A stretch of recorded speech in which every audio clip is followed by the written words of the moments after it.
Emma Baker fixait son téléphone, les mains tremblantes, alors qu'elle tapait un message désespéré. « James, je déteste te redemander ça, mais j'ai besoin de 40 $ pour le lait de Lily. Je suis payée vendredi.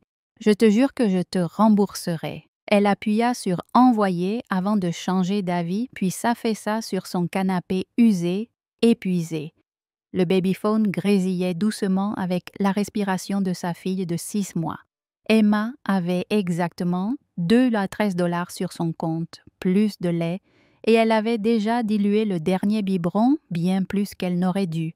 Ce message était humiliant, mais sa fierté ne valait rien face à la faim de sa fille. À 3 miles de là, dans le bureau penthouse de Meridian Technologies, le téléphone d'Alexander Reed vibra. Le PDG de 42 ans jeta un œil à la notification, s'attendant à une mise à jour de son équipe dirigeante concernant la fusion imminente. Mais à la place, il se retrouva face à un message qui, de toute évidence, ne lui était pas destiné. Alexander fronça les sourcils, passa une main dans ses cheveux poivre et sel. Il utilisait rarement ce numéro personnel. Très peu de gens l'avaient.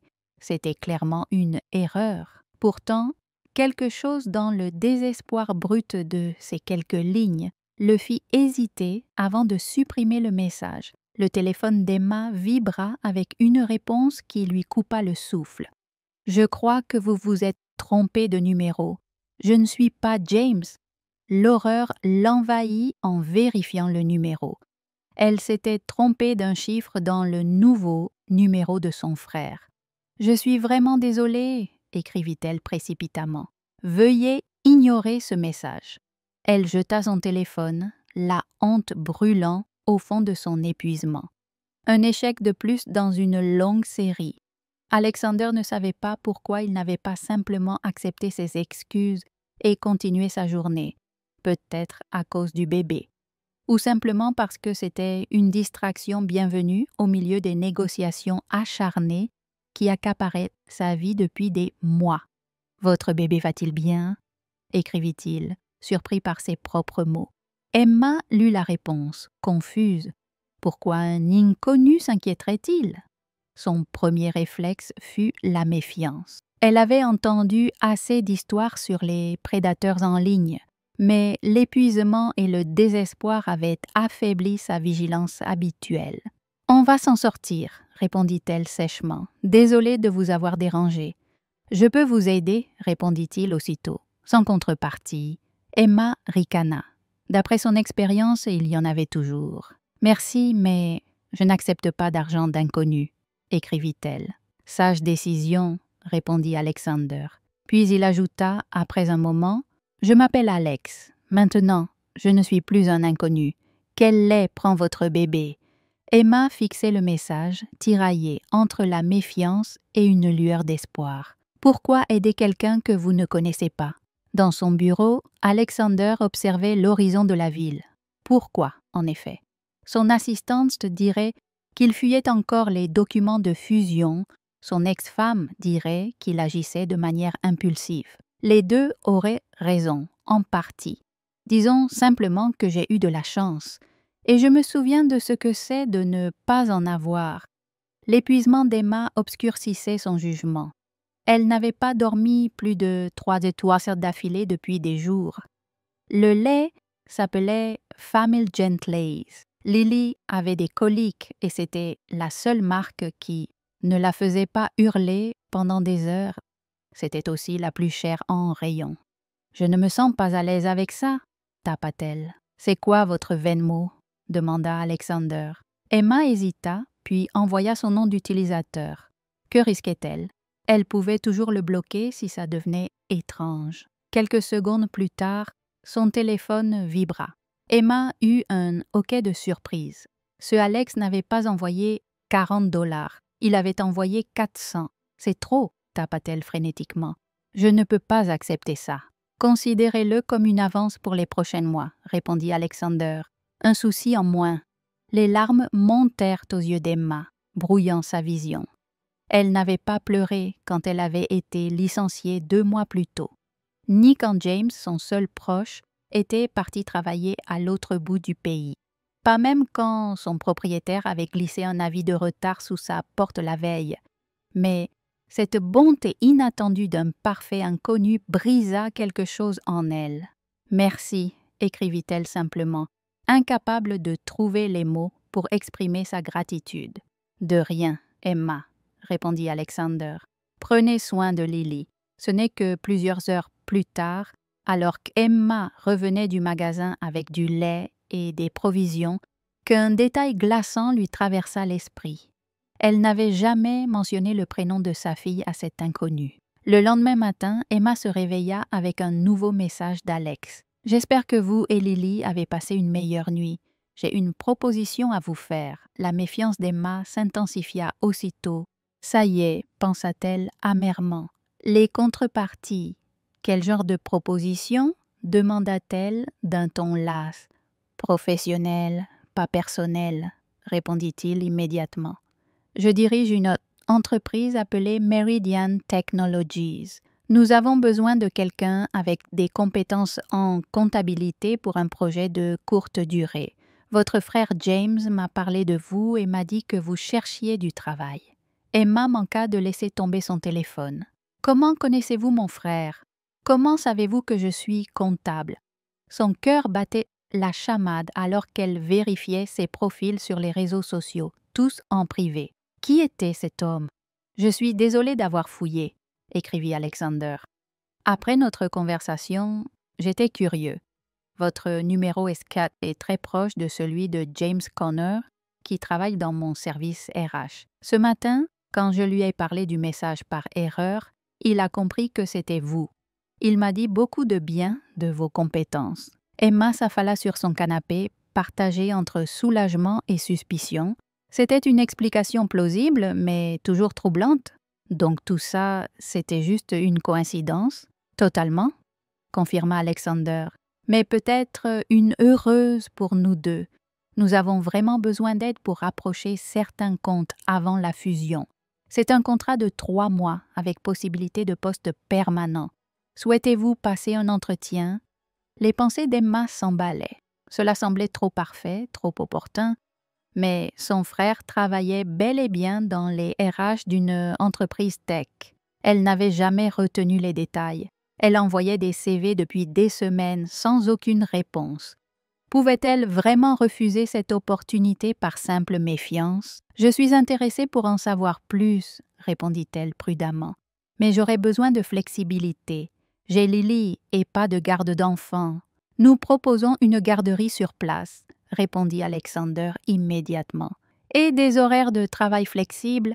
Venez demain à 10 heures, je préviens l'accueil. » Alors qu'Emma préparait le biberon de Lily le lendemain matin, elle n'arrivait pas à se débarrasser de ce sentiment. Quelque chose ne tournait pas rond, cette coïncidence semblait trop parfaite, ce timing trop idéal. Mais avec ses économies à sec et le loyer bientôt dû, avait-elle vraiment le luxe de faire la fine bouche? Ce qu'elle ignorait, c'est qu'à l'autre bout de la ville, Alexander Reed avait lui aussi des doutes. Il se demandait s'il n'avait pas franchi une limite qui pourrait les mettre tous les deux en danger. Le siège de Meridian Technologies se dressait devant Emma comme un monolithe de verre et d'acier. Elle réajusta le porte-bébé de Lily sur son bras, lissa son seul blazer professionnel, acheté en friperie mais encore présentable, et franchit les portes tournantes. Le vigile à l'accueil lui sourit à son approche. « Emma Baker ?» demanda-t-il avant même qu'elle parle. Devant son hochement de tête surpris, il poursuivit. « Le bureau de M. Reed est au dernier étage. Martha vous attend à l'ascenseur. » L'efficacité avec laquelle elle fut escortée à travers le bâtiment ne faisait qu'accentuer son impression d'irréalité. Ce n'était pas ainsi que se déroulaient les entretiens d'embauche, surtout pas pour un poste comptable temporaire. Une femme élégante d'une 50aine d'années la reçut comme promis, et au lieu de la conduire à une salle de réunion ou au service RH, elle l'emmena directement dans un bureau d'angle avec une vue à couper le souffle qui, l'espace d'un instant, lui fit oublier son anxiété. « Il va vous recevoir dans un instant, » dit Martha en désignant un petit salon. Souhaitez-vous quelque chose? Café? Oh, un verre d'eau, s'il vous plaît. Merci, répondit Emma en posant délicatement le porte-bébé de Lily sur le canapé en cuir moelleux à côté d'elle. Le bébé dormait heureusement, épuisé par les préparatifs du matin. Emma profita de ce moment seule pour observer son environnement. Le bureau était étonnamment chaleureux pour le repère d'un PDG. Une bibliothèque longeait un mur et des photos de famille ornaient le bureau. Une guitare se tenait dans un coin, incongru dans ce décor de réussite professionnelle. « Elle a l'air paisible », dit une voix profonde depuis l'encadrement de la porte. Emma se retourna et vit un homme grand la regarder avec un vif intérêt. Son costume cher ne cachait pas sa silhouette athlétique et les rides d'expression autour de ses yeux adoucissaient une présence qui aurait pu être intimidante. « C'est... » réalisa-t-elle brusquement. « Alexander Reed ?» L'inconnu qui lui avait envoyé $400 pour du lait en poudre. « Monsieur Reed ?» dit-elle en se levant rapidement. « Alex, s'il vous plaît ?» la corrigea-t-il en s'avançant pour lui serrer la main. Sa poigne était ferme mais brève. « Et merci d'être venu si rapidement. » Un silence gênant s'installa, alors qu'ils semblaient tous deux prendre conscience des circonstances étranges qui les avaient réunis. « Je devrais expliquer les textos d'hier, » dit-il enfin en prenant place en face d'elle. « Je n'ai pas l'habitude d'envoyer de l'argent à de mauvais numéros et je n'ai pas l'habitude de l'accepter non plus. » Emma compta ses mots, retrouvant sa voix. « Je ne suis toujours pas tout à fait à l'aise avec tout ça. » Alex hocha la tête, respectant sa franchise. « C'est compréhensible. La vérité, c'est que votre message est arrivé à un moment particulier. Hier était l'anniversaire du décès de ma fille. » Le souffle d'Emma se bloqua. « Je suis désolée. Charlotte aurait eu 8 ans, » continua-t-il en regardant Lily. « Leucémie. Elle a lutté pendant 3 ans. » Emma saisit instinctivement le porte-bébé de Lily, un geste protecteur qu'il remarqua. « Quand j'ai reçu votre texto disant que vous aviez besoin de lait, » dit Alex, « j'ai eu l'impression, je ne sais pas, d'avoir une chance d'aider quelqu'un comme je n'ai pas pu l'aider elle. » Cette explication désarma Emma, faisant disparaître le soupçon qu'elle nourrissait, que tout cela pouvait être une mise en scène, ou pire, qu'il attendait quelque chose d'inapproprié en échange de son aide. « Et le travail ?» demanda-t-elle prudemment. « Tout à fait légitime, » la rassura-t-il. « La connexion avec votre frère était une coïncidence. Mais quand j'ai raconté cette histoire du mauvais numéro à l'équipe RH ce matin, James a immédiatement reconnu la situation. Il s'est inquiété pour vous. » Emma rougit. James ne sait pas à quel point les choses étaient mauvaises. Je ne voulais pas qu'il s'inquiète alors qu'il commence tout juste à s'établir. Fierté familiale, nota Alex avec compréhension. Je connais ça aussi. Il lui tendit un dossier. Voici les détails du poste. 3 mois avec tous les avantages sociaux, salaire compétitif. Nous préparons une fusion et avons besoin de quelqu'un pour résoudre certaines incohérences dans nos comptes financiers. Emma parcourut les documents, son expérience en comptabilité s'éveillant immédiatement. Le salaire était considérable, plus que ce qu'elle gagnait dans son précédent emploi. C'est très généreux pour un poste temporaire. Nous payons la qualité, répondit simplement Alex. James m'a montré votre CV. 2 ans chez Dehaute, première de votre promotion à Georgetown. Vous êtes même surqualifié. Martha revint avec de l'eau et du café, offrant à Emma un moment pour rassembler ses pensées. Le travail était réel. Le salaire réglerait sa crise financière immédiate, mais quelque chose la tracassait encore. « Pourquoi ne m'avez-vous pas simplement dit qui vous étiez dès le début ?» demanda-t-elle après le départ de Martha. Alex but son café, réfléchissant. « Auriez-vous cru ? Bonjour, je suis PDG. Laissez-moi vous aider. » Probablement pas. « Et puis, c'est plutôt inhabituel, » ajouta-t-il. « Le conseil d'administration aurait des questions si je contactais personnellement une candidate. » Lily remua dans son porte-bébé émettant de petits sons que Emma reconnut comme le prélude d'un vrai cri de faim. Avec des gestes habitués, elle prit le bébé et attrapa le sac à langer. « Puis-je » demanda Alex en désignant la porte près de son bureau. « Il y a une petite kitchenette là-bas, plus privée. » Emma acquiesça avec gratitude et entra dans ce qui s'avéra être une salle de pause privée bien aménagée. Pendant qu'elle préparait le biberon de Lily, son esprit parcourait ses options. Le travail semblait légitime. L'entreprise avait bonne réputation. Elle l'avait consulté sur son téléphone dans le métro.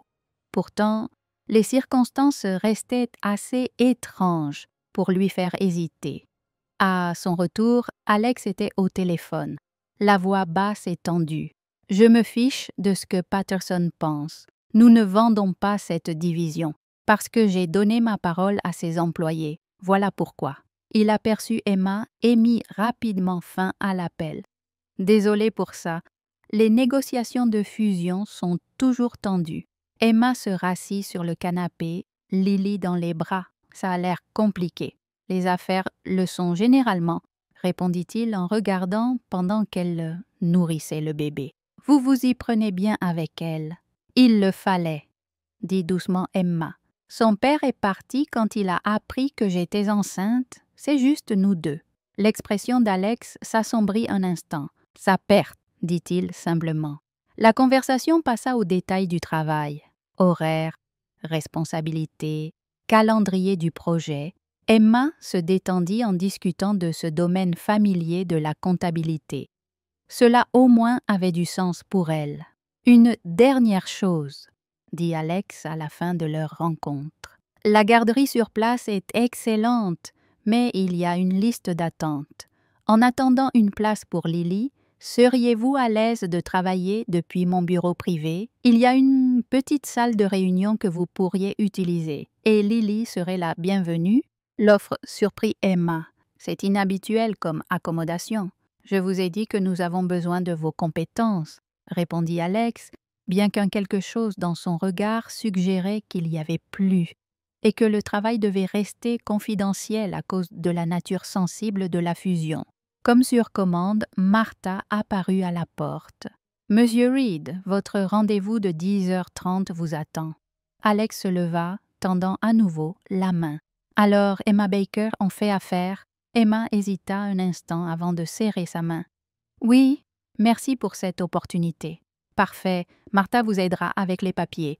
Vous pouvez commencer lundi. » Il fit une $, c'est une pause à la porte. Et Emma, les $400 étaient un cadeau, pas une avance, pas besoin de rembourser. Avant qu'elle ne puisse protester, il était déjà parti, laissant Emma avec l'impression nette que sa vie venait de prendre un tournant de façon qu'elle ne pouvait encore imaginer. Ce qu'elle ne vit pas, Alex s'arrêta dans le couloir, sortit une photo de son portefeuille, une femme tenant un bébé, et la regarda avec un mélange complexe d'émotions avant de la ranger et de redresser les épaules pour son prochain rendez-vous. 3 semaines après le début de son contrat chez Meridian Technologies, Emma s'était installée dans une routine qui lui semblait encore surréaliste. Chaque matin, elle et Lily prenaient l'ascenseur jusqu'au dernier étage où Martha les accueillait avec un sourire chaleureux et souvent une tasse de café pour Emma. La petite salle de réunion adjacente au bureau d'Alex avait été transformée en espace de travail fonctionnel, avec un lit parapluie pour les siestes de Lily. Le projet de rapprochement financier était exigeant mais captivant, exactement le genre de travail dans lequel Emma excellait avant que la naissance de Lily ne bouleverse ses plans de carrière. Les écarts qu'elle avait été engagée à examiner étaient subtils mais significatifs. Des motifs constants de petites aberrations financières qui, individuellement, ne signifiaient pas grand-chose, mais collectivement suggéraient quelque chose de plus préoccupant. Ces chiffres ne correspondent pas, murmura Emma en comparant des tableaux sur ses 2 écrans. Lily babillait joyeusement sur son tapis de jeu au sol, divertie par les jouets colorés que Martha avait mystérieusement sortis le 2e jour. Un léger coup frappa à la porte, interrompant sa concentration. Alex se tenait dans l'embrasure, la cravate desserrée, semblant plus fatiguée qu'elle ne l'avait jamais vue. « Des progrès ?»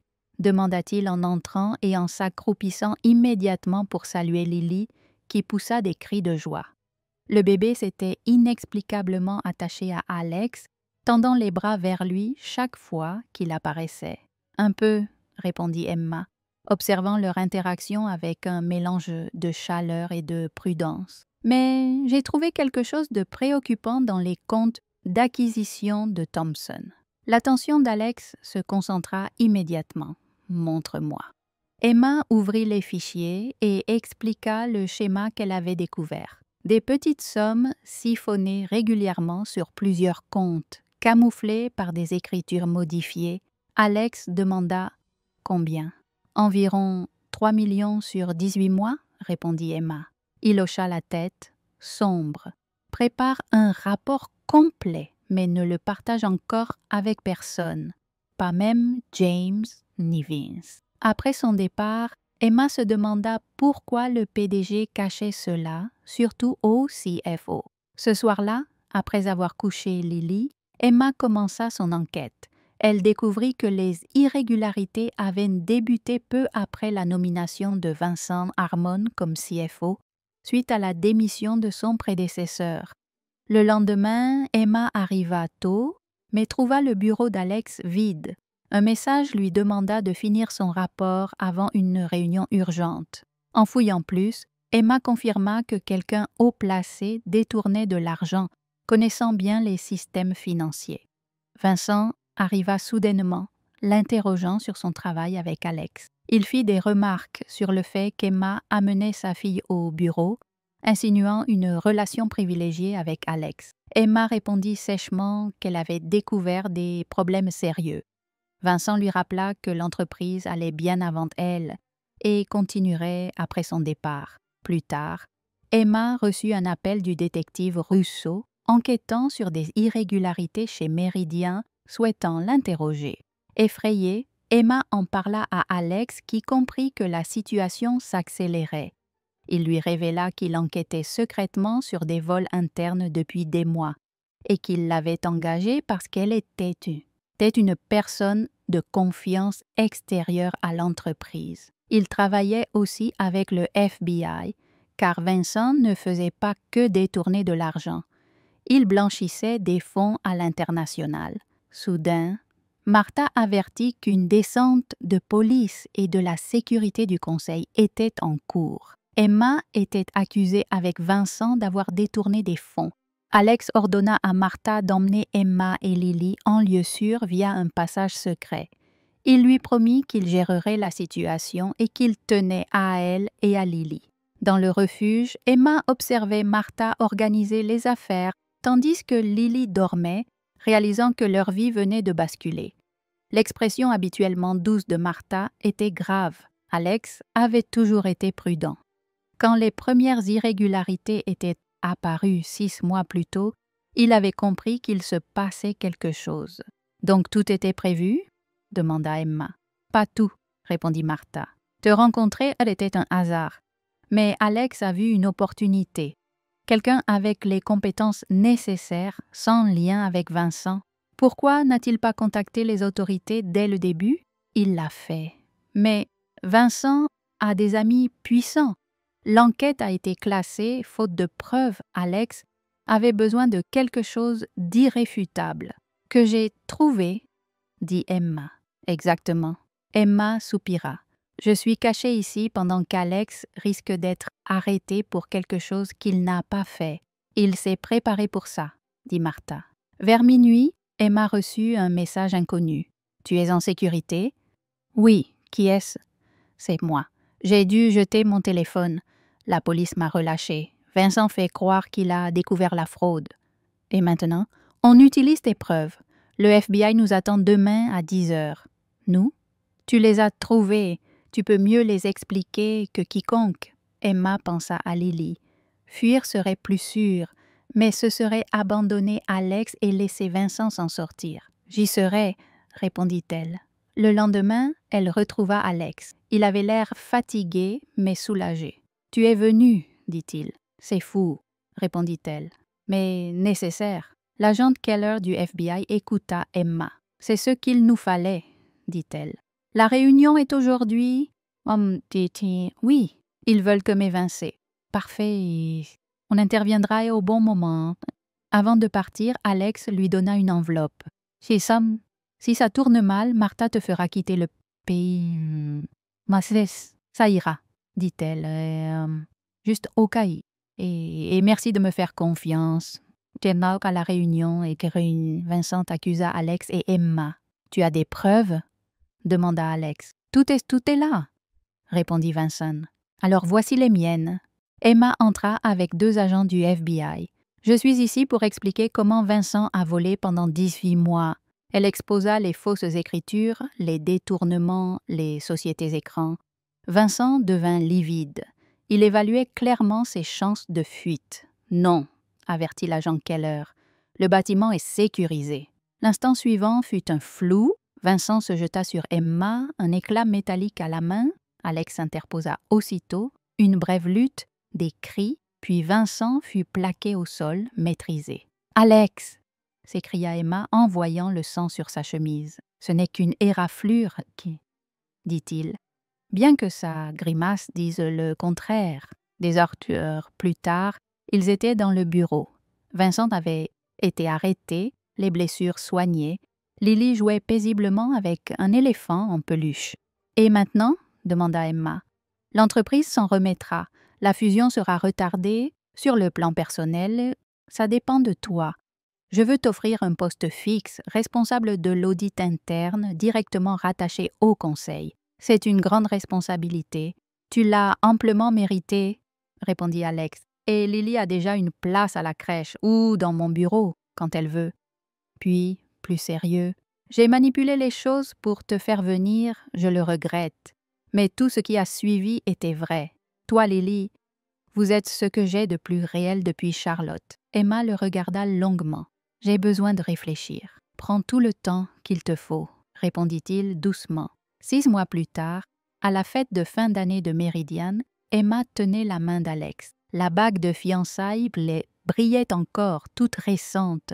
Lily trottinait joyeusement entre eux. Quand Alex demanda le silence pour une annonce, Emma pensa au message qui avait tout déclenché. Un appel à l'aide envoyé par erreur, qui avait pourtant trouvé la bonne personne. Plus tard, alors qu'elle bordait Lily dans leur nouveau chez-soi, Emma murmura avec émerveillement « Parfois, ce qu'on croit être une erreur nous conduit exactement là où on devait aller. »